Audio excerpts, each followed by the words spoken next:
আজকে যে রেসিপি এনেছি এটি একটি প্রাচীন গ্রাম্য বাঙালি রান্না। তার জন্য আমি প্রথমে একটা মশলা বানিয়ে নিচ্ছি।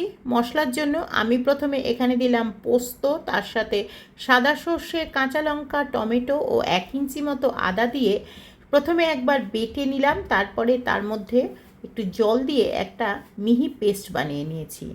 এখানে নিয়ে এসেছি আমি 5টা মতন চিচিঙ্গে। চিচিঙ্গিতে যথেষ্ট জল থাকে, সেজন্য চিচিঙ্গে কিন্তু গরমের দিনে খুবই একটি সুন্দর খাবার। সবজি হিসেবে চিচিঙ্গে কিন্তু পেটটা ঠান্ডাও রাখে। চিচিঙ্গের পরিমাণ বেশি এবং আলুর পরিমাণ কম দিয়ে একটা শুকনো কড়ার মধ্যে আমি রাখলাম। এরপরে আমি গোটা শুকনো লঙ্কা একেবারে না ভেজে না পুড়িয়েই দিলাম, আর তার সাথে মশলা। লক্ষ্য করে দেখবেন কোনো রকম তেলের ব্যবহার আমি কিন্তু এই মুহূর্তে করছি না। এরপরে দিলাম শুকনো লঙ্কার গুঁড়ো, হলুদ গুঁড়ো, জিরের গুঁড়ো এবং তার সাথে ধনের গুঁড়ো, যা আপনাদের প্রত্যেকের হেসেলেই এই নর্মাল মশলাগুলো প্রত্যেকের বাড়িতে আছে। এরকম আপনারা গুঁড়ো মশলা ব্যবহার করতে পারেন, আর কেউ যদি শিলে বেটে ব্যবহার করতে চান সেটা শিলে বেটেও ব্যবহার করা যাবে। এবং 2টো কাঁচা লঙ্কা দিয়ে ভালো করে হাত দিয়ে আমি এটাকে মেখে নিচ্ছি। এখনও কিন্তু লবণ দিইনি।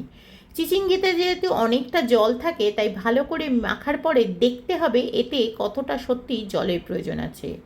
না হলে কিন্তু অনেকটা বেশি জল হয়ে গেলে চিচিঙ্গে গলে যাবে এবং তখন কিন্তু খাবারটা খেতে ভালো লাগবে না। এবারে আমি মাখার পরে এর মধ্যে দেখে নিলাম জলের পরিমাণটা সামান্য একটু জল কিন্তু বেরিয়েছে। এটার থেকে আরও জল বেরোবে খানিকক্ষণ রেখে দিয়ে, তাই লবণ দিয়ে মাখার পরে এটাকে 10 থেকে 15 মিনিট আমি এইভাবেই বসিয়ে রেখে দেব।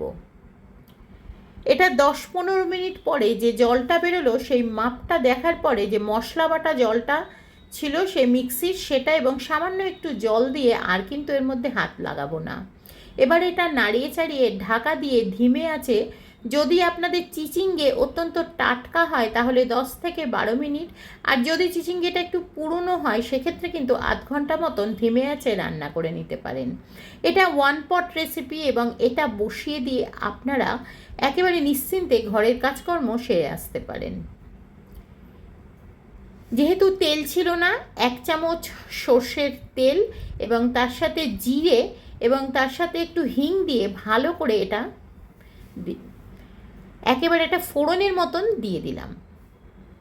এবার আপনারা বলবেন যে লঙ্কাটা ভাজলেন না কেন? লঙ্কাটা আসলে সেদ্ধ হওয়ার পরে গরম ভাতের সঙ্গে ডলে ডলে খেতে বেশ লাগবে। পরিবেশন করে নেবার পালা। এটা গরম ভাতের সাথে খেতে সবচেয়ে বেশি ভালো লাগবে, জল ঢালা ভাতের সাথেও বেশ লাগবে, আর তার সাথে রুটি মানে প্লেন রুটি, হাতে গড়া রুটির সাথেও বেশ লাগবে।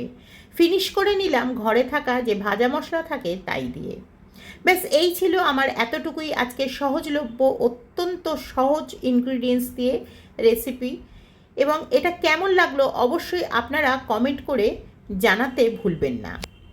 প্লিজ সাবস্ক্রাইব, লাইক এবং শেয়ার করুন। আজ এই পর্যন্তই।